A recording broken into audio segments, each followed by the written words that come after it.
All right, so welcome. My job now is to introduce our main speaker today. Our speaker, of course, is Titus Brenninkmeijer, and he's a social entrepreneur who, by the way, is also an alumni of the Haas Business School and has 25 years of experience that is I'm just going to walk through the resume here. So for 25 years of experience, that was part of a family business which is called Kofra, and it's based in Europe, but he's basically worked in the retail sector of that business in all sorts of international locations, including, geographically, Europe, United States, and in South America. After this period of 25 years of experience, he spent 2 years is it Good? Good Energies. Yeah, Good Energies. I thought maybe I wrote that down wrong. Good Energies, which is a solar and wind investment firm. And based on that experience, in 2005, he decided to take the plunge as an entrepreneur and to start his own firm, which is Solgenix. And the goal of Solgenix is to invest and grow new solar power companies, both in North America and in emerging markets worldwide. So with that, Titus, thanks for coming, and Sure. Please. Thank you. Thank you. Can you hear me okay? Yeah? Is that? Okay, perfect, great. No, so as Iklak said, so I started in the solar energy business about 2003, about 4 years ago, with a very, very different background, obviously with the apparel retailing that doesn't necessarily normally lead to becoming involved in a new technology business like that. And my approach also to this business is much more from a business point of view. I'm not a very technical person. I know there's a number of engineering students in here, so if you ask me about amps or whatever, I'm not so well versed in that. What I'm particularly interested in is to look at business models that are needed to deliver this technology, solar technology, to the mainstream in the North American developed markets as well as in emerging markets. But for this talk today, I limited myself to talk about the activities that are done in emerging markets to keep this a little bit, to keep this presentation not too long. What I also did is I made the presentation especially shorter so that we have a lot of time for question and answers, and also feel free to put questions in during the presentation. You don't have to wait until the end. I think it just makes it for much more active and a much more lively discussion. Anyway, so I wanted to talk to you about, first of all, solar energy. Why solar energy, or what do I see, what fascinates me particularly about solar energy is, first of all, the possibility that it obviously generates access to electricity where people live and work, no matter where. And especially in emerging markets, the issue is obviously off-grid. And off-grid, I mean in areas where there is no electricity, no electric infrastructure. So if you look at worldwide population is probably 40% of the worldwide population lives off the grid. Now, when I say they live off the grid, doesn't necessarily mean they don't have access to electricity, because they might generate access to electricity via different means. You see a lot of people that have car batteries in their home that they bring every second or third day. They take somewhere to charge them up and whatever, or they have diesel generators or whatever. There's other means to generate electricity, but the infrastructure, the way we're used to, in terms of centralized, that is about 40% of the people live off the grid worldwide, which is about 2.5 billion people. And that number is only going to grow. It's unfortunate, we normally think, this is going to be better in the future. The tendency is that number is going to be bigger rather than smaller. Obviously, the business models, that's a particular challenge, not only it's a particular challenge for solar anywhere, because I'm sure if you heard of solar energy, and I'm talking about mostly photovoltaic, so energy that is, that generates electricity, the question is always a question of cost. People always say, wow, this is such an expensive technology, how can we make that work? And it's true, it is an expensive technology, it's not cheap, but the interesting thing is And that's what we always look at. We compare cost of ownership versus cost of acquisition. If you look at a typical system over the lifetime of a solar system and you compare it to the other alternatives that people use, for example, the car battery that they have to take maybe on a bus, transport to a village or some place to have that charged, pay that person to charge the battery, you're never quite sure how well the charge is. A lot of times, unfortunately, they're being charged incorrectly or not, qualitatively well, so the batteries break down, you have to buy new ones. If you look at all those costs together, the diesel that they maybe have to buy for a generator over the lifetime, solar is actually very, very competitive. The problem that you have is you pay everything up front. So a solar system, you might have to, and it's a panel that's connected to a battery. I mean, you generate, these systems generate electricity during the day, charge a battery that then you can use for electricity at night when the sun is not up.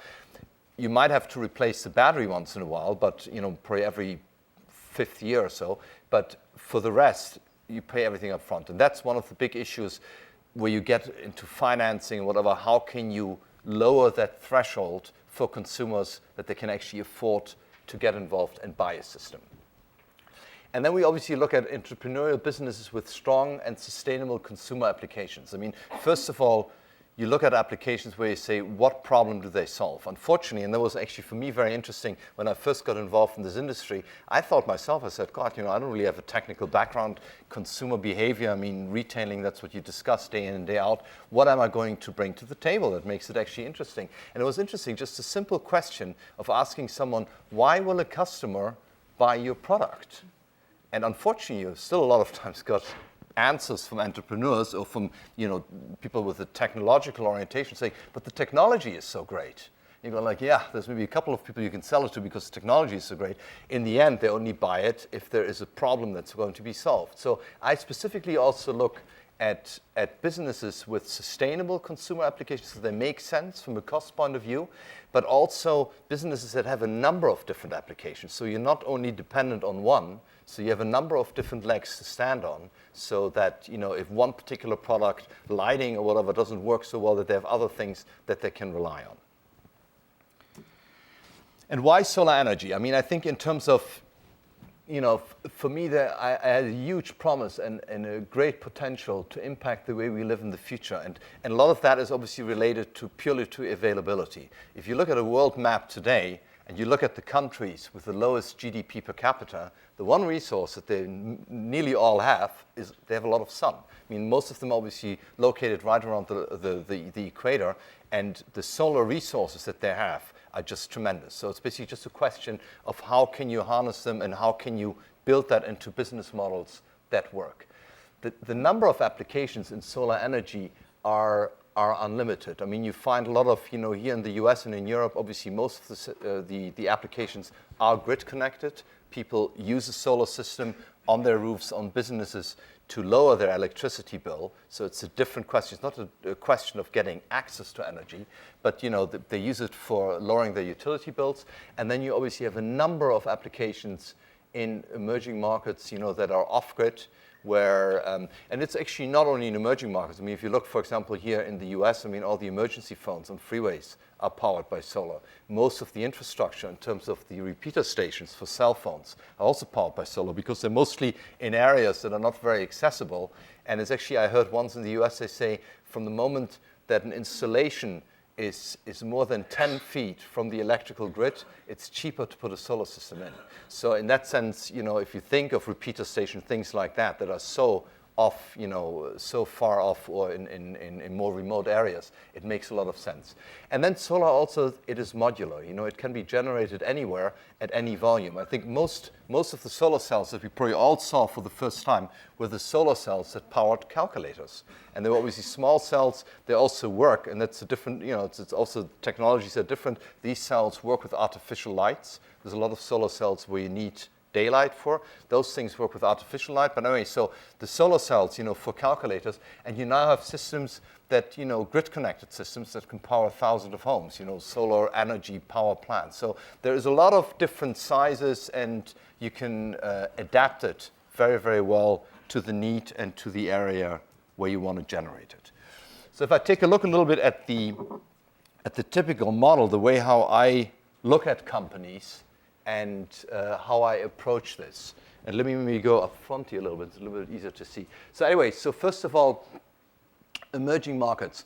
Why emerging markets? I mean, emerging markets is obviously, as we all know, I mean, they're volatile markets. They're not easy to work in a lot of times. You know, there's a lot of unknowns. There's rapidly changing conditions, and it's definitely not an easy market to be active in. But one of the things that I found, and especially in my 9 years in Brazil, what I was always very, very impressed about is that the entrepreneurs you see in emerging markets, because they grew up and they operate in these volatile environments, they're so adaptable, and obviously to be able to survive, you need to be so adaptable and innovative.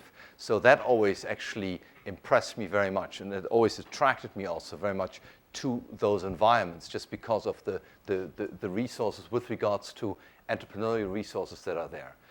Then also, what's for me very important is what you also a lot of times hear to refer to the triple bottom line. It's obviously, sustainable companies, there obviously has to be a financial bottom line. I mean, there has to be financial profit, obviously, otherwise there is no long-term survival for a company. But obviously, if you look at these solar companies, there's also a very definite social bottom line. And the social bottom line is, on the one hand, you can think of education. I mean, a lot of times people that do have suddenly electric light in their home, it's obviously very different to study at night for kids or even for adults to study at night by electric light rather than using, candlelight. But then also, if you think in terms of public health, there's probably the two biggest causes for diseases in emerging markets in the developing world right now is probably not having access to fresh water and indoor pollution. And, by being able to use solar-powered water pumping, there's a possibility, on the one hand, to maybe get to water resources that you otherwise with hand-powered pumps wouldn't get to. But there's also ways how to use solar power in terms of water purification or the maintenance of fresh water, the quality maintenance of fresh water. There's also ways of doing that with the possibility of electricity. Now, and indoor pollution is obviously from the moment that you can start to substitute kerosene lamps, things like that with electric light, there's a definite direct impact in terms of the indoor pollution that is normally created. And then environmental, obviously, in a certain sense, you can replace rather than, maybe generators, diesel-based generators, or just purely because the fact of the deforestation, that you can avoid by being able to heat water or whatever with solar energy. There's very different environmental effects. Anyway, so if I look at the model, the three main things that I always look at is first of all, the local entrepreneurs. I mean, I was talked about before, I was always very, very impressed with local entrepreneurs. I mean, in terms of the adaptability that they have, but also the fact, what I say also over there, that local entrepreneurs, the business obviously has to build up from the bottom up. And that's normally not a fast process, but I always find it's probably in the long term the most solid way of going about it. And what was for me always very, very striking, if one of the entrepreneurs that I work with is in southern India, it's an Indian solar company that is actually, in terms of number of installations, in terms of size, whatever, is very, very comparable to the operation that Shell Solar had in India, or still has in India. And the interesting thing is, the Indian, the local entrepreneur, their company is profitable, and Shell Solar never made a dime in the Indian market. Although they work in the same type of conditions, you would think that Shell Solar, by making panels, they have access to products, to components that a local entrepreneur wouldn't have. But I guess just the know-how of the local marketplace, the know-how of the local customers, maybe the more appropriate setting up the business makes, in the long run, makes a huge difference. And also, I think, what you notice in these businesses there, in emerging markets, the income level per individual is obviously very, very limited. So the businesses have to be set up on scalability. You will probably be able to sell relatively small amounts to each individual. So what can you do to generate volume so that you can sell to lots of them? Because there's obviously billions of consumers. So the scalability in terms of how can you take a concept from a particular region, maybe scale it up within the country or even internationally in other countries is obviously very, very important. Then for me, what's very important is the proven technologies. I'm as I said before, I'm not a very technical person, so I'm not good in terms of adding something to the discussion about how do you make a technology work. For me, what's much more important is to see, look, we have a technology that works. What kind of applications can you use it for?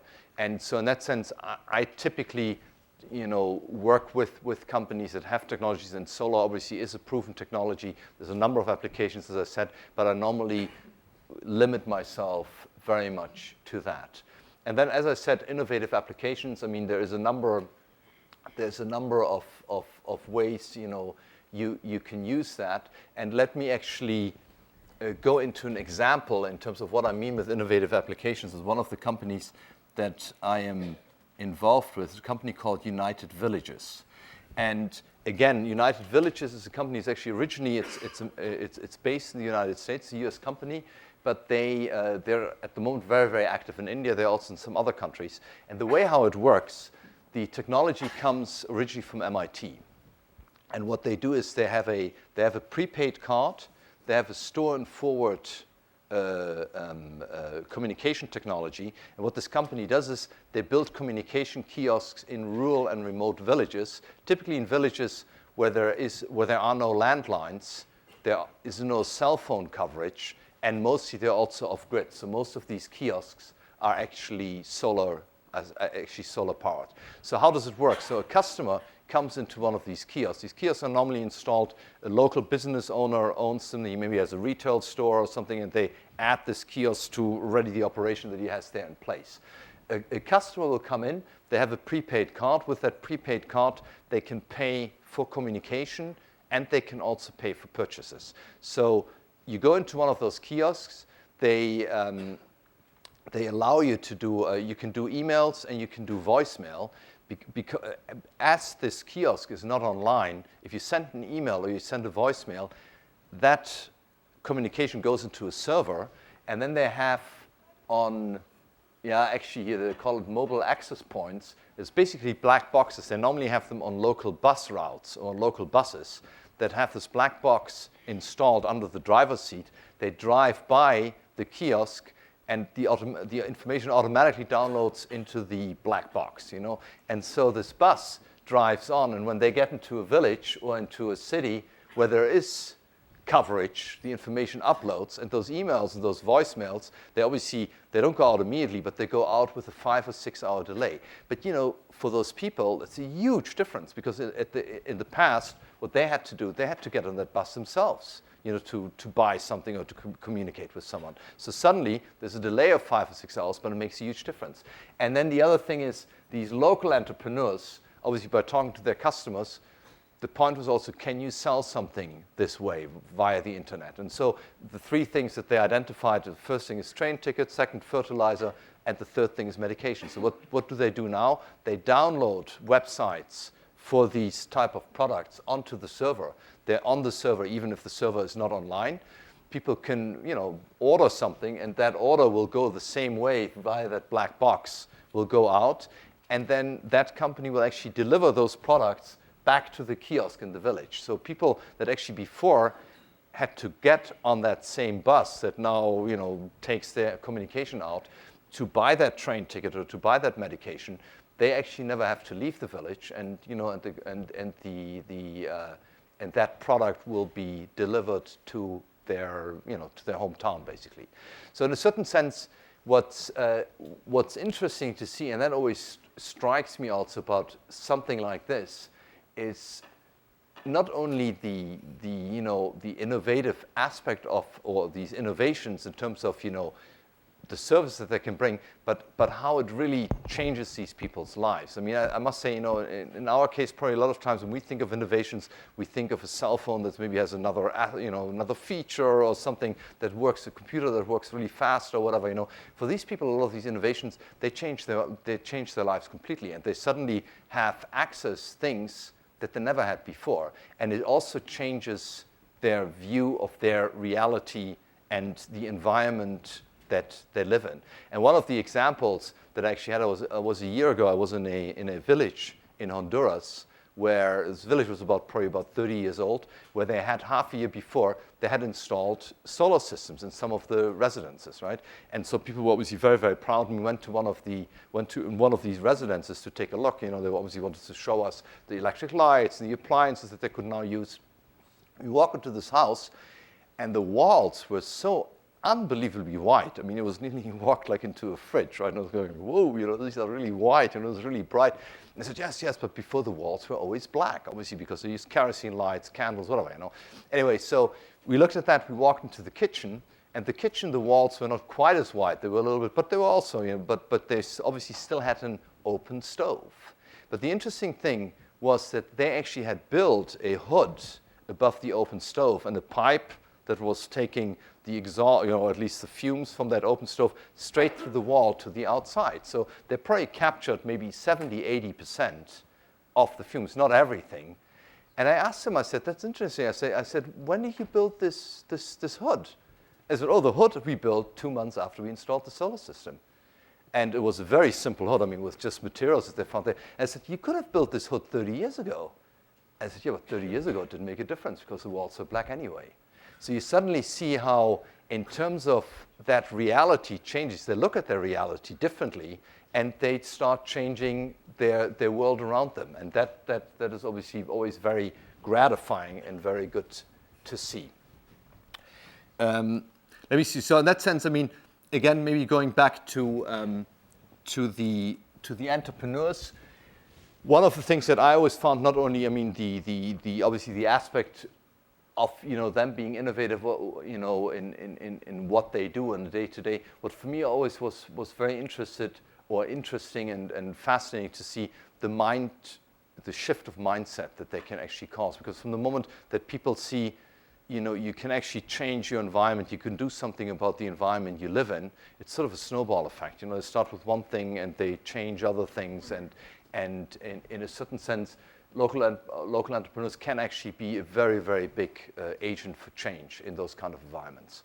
And that's also, yeah, you have a question? Yeah, how does these sort of schemes, how do they work in cities, given that more and more people are moving into an urban environment? And I know, for example, you've got these fairly expensive solar panels which are putting into a place where there's less space and more incentive to nick stuff, to steal things.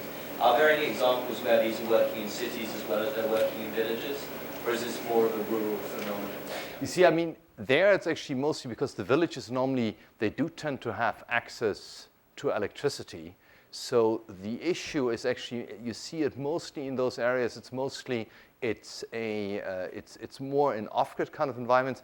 Another thing that you actually see now in emerging markets a lot, that is probably going to change over time, but what you still find is that electricity the electricity you get from the grid is a lot of times very heavily subsidized.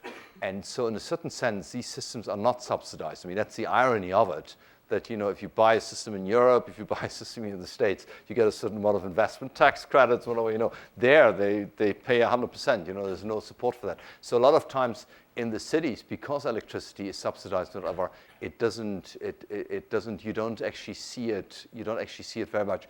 Although there is one point, it's very interesting, what I have seen actually quite a lot is in rural areas, talking about, the movement of people into large cities, is that, especially for young people, when they see their parents or whatever living in these rural areas, because a lot of times you feel so cut off, that the tendency is to actually, for them to even, faster move into a large city, maybe a lot of times end up in the slum, whatever. So I've actually seen a lot of areas where people, for example, living in rural areas, having a certain amount of land, that suddenly by having access to electricity, maybe irrigation, whatever, they could use this land differently. And the kids actually also see suddenly, wow, there is actually more wealth here than we had expected. And the fact that you can then have a cell phone and all these kind of things, obviously add to the fact that you can actually stop some of this migration from the rural areas into the city. This will obviously still take an enormous amount of time,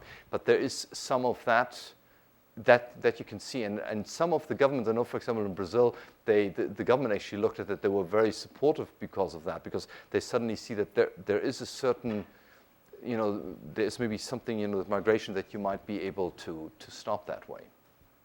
Yeah. By the way, so I don't know. I mean, that's basically what I wanted to.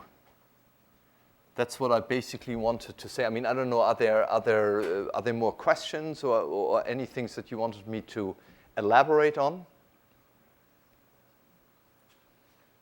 Yes.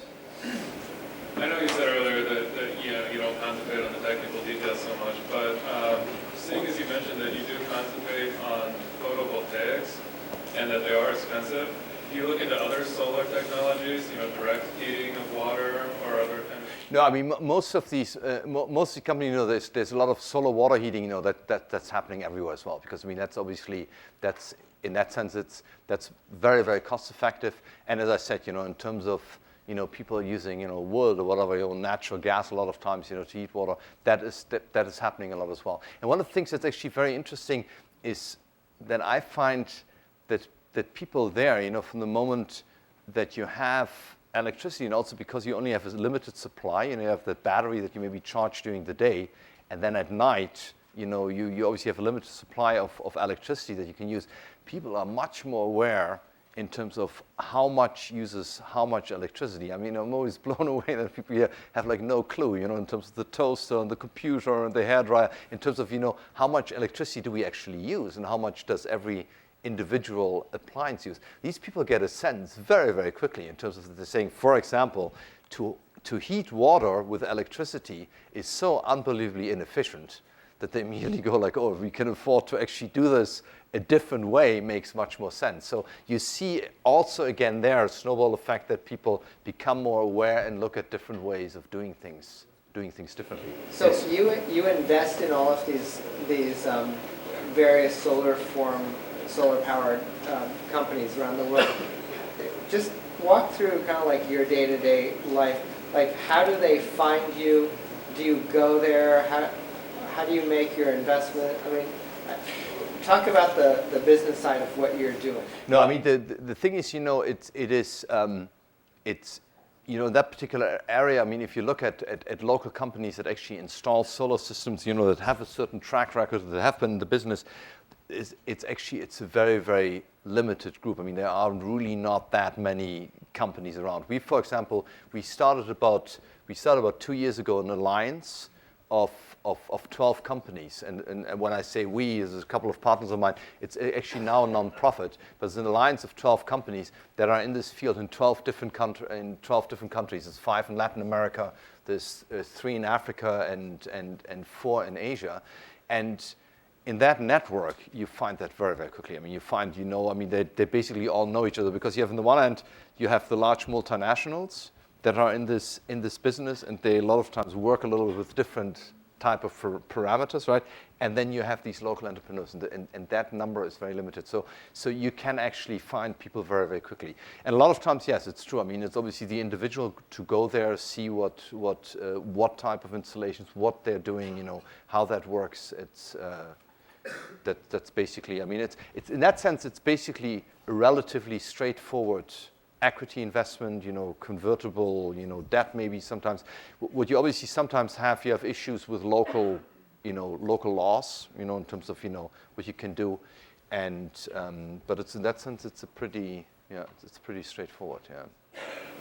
I mean, I think that would be interesting to talk about, how how they found you, what kind of deal you structured, how you think it's going to make money later on, when do you get your money? I mean, just the business side. Yeah, I mean, for example, in a certain sense, if you look at this United Villages, for example, that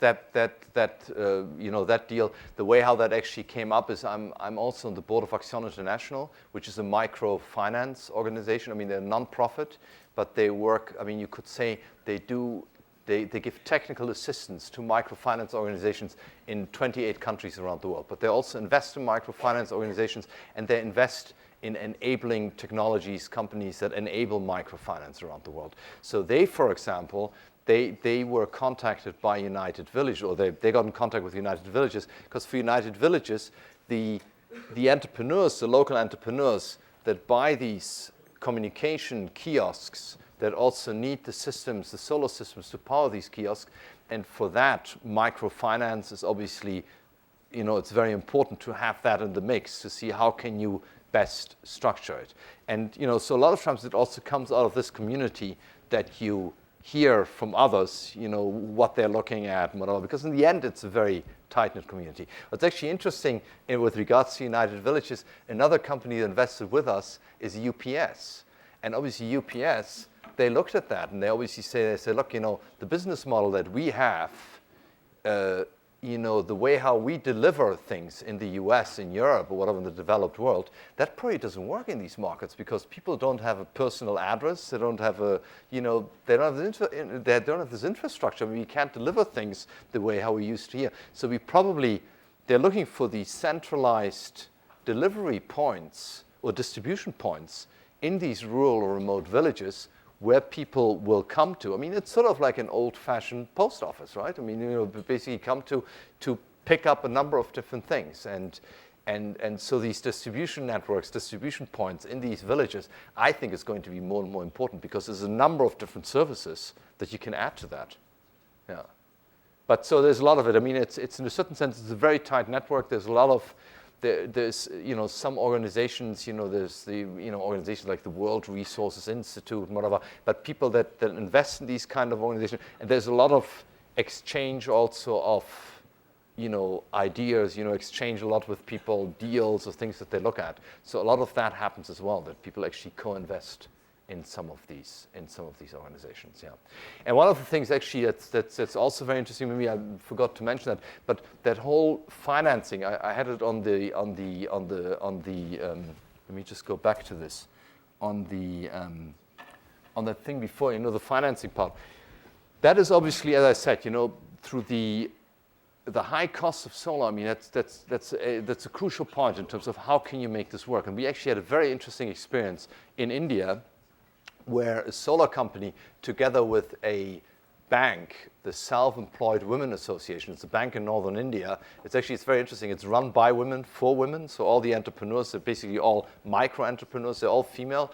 And they actually worked together. And what they did is Seva went through their portfolio of entrepreneurs, and they identified entrepreneurs that on the one hand had taken money, had paid the money back, so were in a certain sense, very, very good credit risk from their point of view. But they also looked at it from the point of view of saying, which ones of these our businesses where access to energy would generate a competitive advantage. And so, for example, what they identified, that a number of entrepreneurs that were in the business of selling vegetables, so they had vegetable stands that they were selling, during the day, but also at night. And they would typically, at these vegetable stands, they would light these stands with kerosene lights. So you have the issue that you're selling fresh vegetables. You have kerosene light, there's obviously smells or whatever, You have the issue that it was very expensive. These kerosene lights that they obviously had to, to buy the fuel. The light was not as good. It created smell, and there was a huge security issue because these lamps would fall over, and if you weren't careful, your stand could burn down, or several stands could burn down, yeah, because it was obviously very, very flammable. So what they actually ended up doing is they converted, and these entrepreneurs found that it was much better for them to actually install a electric light in these stands, so use solar light instead. And a couple of these entrepreneurs that used to sell vegetables, they actually started to sell light in the sense that they would buy a number of batteries, 10, 20 batteries, would charge them during the day with the solar system, and then at night they would rent them out to their former colleagues. And so in a certain sense, it was actually very interesting. It was, it gave on these stands, the light was better, was cheaper, was cleaner, was more secure. And on the other hand, they started a whole bunch of new businesses that people suddenly said, well, this is actually interesting. I'm starting to sell light rather than selling vegetables. So, yes? Well, connected to that, is the profitability of one of these units connected to the price of oil or kerosene or electricity? Or are the benefits so far outstripping them anyway that it's not really important? You're talking now which solar, like when you talk about a solar unit that they're selling to somebody, is the value of that to somebody dependent on the price of kerosene to that person? I mean, right now oil prices are very expensive, so if they go down a lot, does the profitability of one of those? No, obviously, I mean, in terms of the obviously if the price of kerosene, goes up, the attractiveness of these systems obviously increases tremendously, because it's just, in a certain sense, the idea of that you save, or that you save more money and you can pay those systems theoretically and pay those back faster. That obviously improves. What's a lot of issue there is actually the price of kerosene. A lot of times is also distribution issues, because the problem that people obviously in those areas a lot of times run into, that suppliers, they might only have one supplier, maybe there were a couple, and suddenly one of them disappears, and then suddenly people have a monopoly and whatever. There's suddenly those kind of issues that come into play as well, because those markets, unfortunately, they can't access markets as easily, especially in these remote rural areas, as maybe we're used to, right? So in a certain sense, so there's a lot of other players that play, other factors that play into that as well. But that's definitely an aspect, yeah. I just want to say, I heard that I guess there's a number of MBA students that have to go to a class. So I mean, whatever, you're obviously welcome to leave. Don't worry. I mean, we'll finish with Q&A afterwards. But I just want to say that. Yes. What kind of, I'm sure it's not anything formal, but do you have any type of informal operational relationship with your portfolio companies? Like, do you work with them how do you work with them on a going forward basis after you've invested in them? Yeah, it's normally, I normally, try to be active in the sense, normally in board positions, that type of thing. I mean, obviously don't take an active executive role in these companies, but most of it is actually by, board position, board observer position, those kind of things. So it's very much on a governance level that I get involved with. Yes. I recently heard a news article that Google was taking an entry into the solar market by Sorry? Google. Yes. Yeah, they said that they're going to be investing in the solar market quite a lot of money. They're interested in reducing the cost of solar quite a lot over so many years. I'm curious how you think that'll affect your market and your companies and the way you do business. It's overall, obviously players like that entering the market is very, very good, because, in the end of the day, what determines the price of solar, and we've seen it over the last couple of years also, that the price comes down obviously through economies of scale. So that is actually, that by itself is great. And it basically puts us, as you say, puts us in the front pages of newspapers, and people talk about it more. So that is actually very, very positive. The immediate effect in a lot of these emerging markets, and that's, again, is a little bit, ironic in a certain sense, for them it obviously becomes much, much harder, because what actually ends up happening, and for example, happened in India. In India, there used to be, or there still are a number of solar panel manufacturers that would sell, panels to the local market, and those panels are much smaller in emerging markets than are being sold here in the US or in Europe, right? So from the moment when obviously the developed markets, took off, and the demand in Germany and whatever, now in the United States, the demand is going up. What obviously ends up happening is that a lot of these manufacturers suddenly say, wow, it's much more interesting to sell to Germany and to the US rather than trying to sell here locally with people that I'm not so sure whether I get the money and I get hard currency there and whatever, So you get a little bit of that issue that suddenly manufacturers that used to work or that used to produce for the local market, they end up producing different type of products for export markets. And then even if they do have excess capacity, you cannot buy there any longer because the product doesn't fit.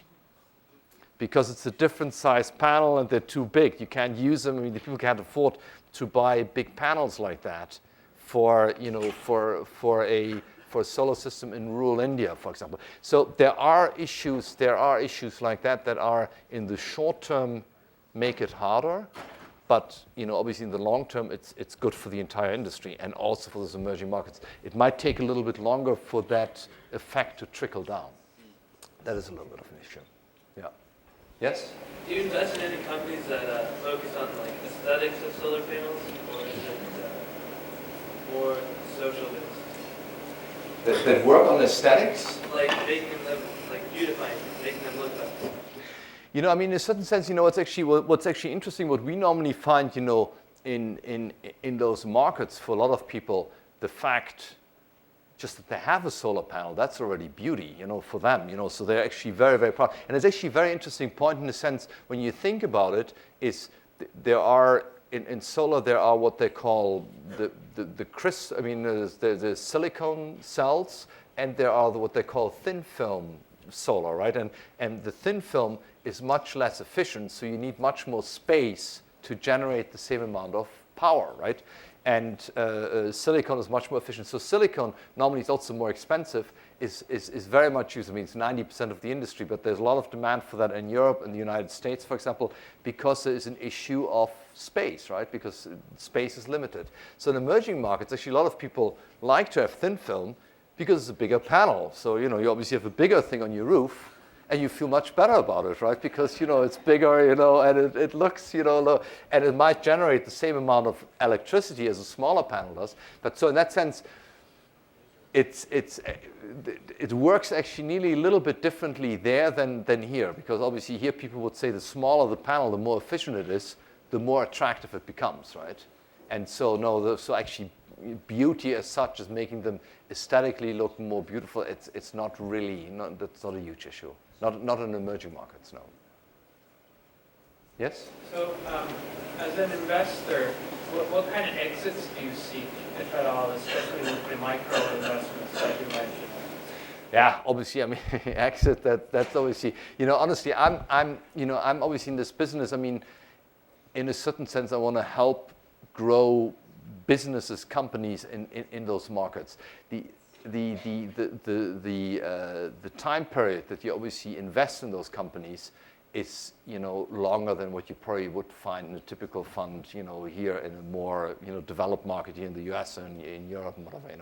So my expectation is probably these exits probably 10, 12 years down the road. And what I find is what you actually now see is there's a lot of interest in markets like that. For example, if you look at markets like India or whatever, by even completely other type of businesses. What's very interesting for him, and I say a lot of times to these entrepreneurs, he said probably the biggest asset that they probably have is the know-how of the rural customer, where they live, what they do, how they consume, how they live, all these kind of things that a lot of the larger companies in these countries don't have. So I think there is actually, there's a lot of interest. For example, this Indian company, they have 25 field offices in the state of Karnataka, right in the south of India, where Bangalore is the capital there, state of Karnataka. And there's a lot of large Indian companies that look at this and they think that is actually very interesting, because they have a distribution network in a state like that. And so I could actually see that eventually you might even have exits from people that are not necessarily in the same industry, but that are just interested in having some of that know-how about rural and remote markets in some of those countries. Yeah. I think we're pretty close. Yeah? Are there any more questions? And oh yeah, there's another question in the back. I know you didn't want to talk about it, but could you briefly go into why you switched from your old industry from retailing to, it's actually interesting. I mean, I think in a certain sense, as I said, the 9 years that I worked in Brazil, that impacted me, as an individual a lot, because I could sort of see, in a sense, I could sort of see, how business actually in an environment like that, what difference that can make. I mean, in a certain sense, not only, in terms of the kind of jobs that you create and whatever, but I mean also in terms of the role that you can play as a corporate citizen in a society like that, where maybe a lot of the roles of the government are maybe not quite as, developed as we would see in other countries. So they take a lot of that take more of that over. So that was one thing, but I also traveled a fair amount in Brazil, in rural areas. And when I first was acquainted with solar and saw, I could immediately see that potential, especially in those rural areas where there is no infrastructure and where there will never be an infrastructure, because, utilities probably look at this and say, God, the investment to get all the way out there, and then the demand that these people probably have before we get that investment back, that doesn't really make any sense. So the need to come up with another infrastructure, not a centralized but a decentralized infrastructure, I could see that very, very quickly. And so in a certain sense, I guess when I first got involved or acquainted or saw solar and the potential of that actually I found was very, very exciting. And then also, in retailing, apparel retailing, it's pretty much a stagnant industry, right, in a certain sense. So the percent that you grow, you normally have to take from your competitor, right? Because there's really not that much natural growth in retail, especially not. Obviously not here not in the developed markets, U.S., Europe, and other way.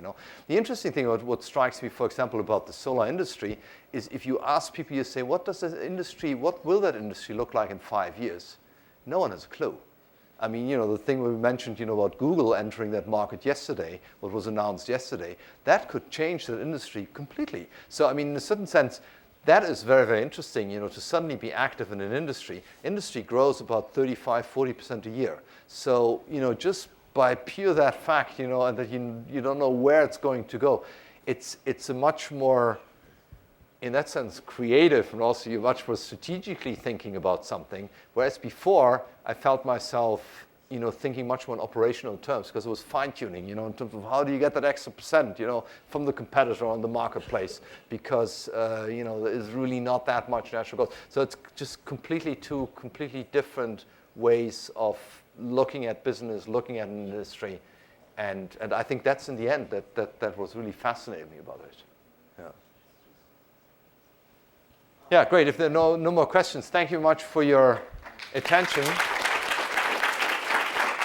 Thank you for having me. A little token of our appreciation. Oh, thank you very much. For coming out. Thank you. Thank you.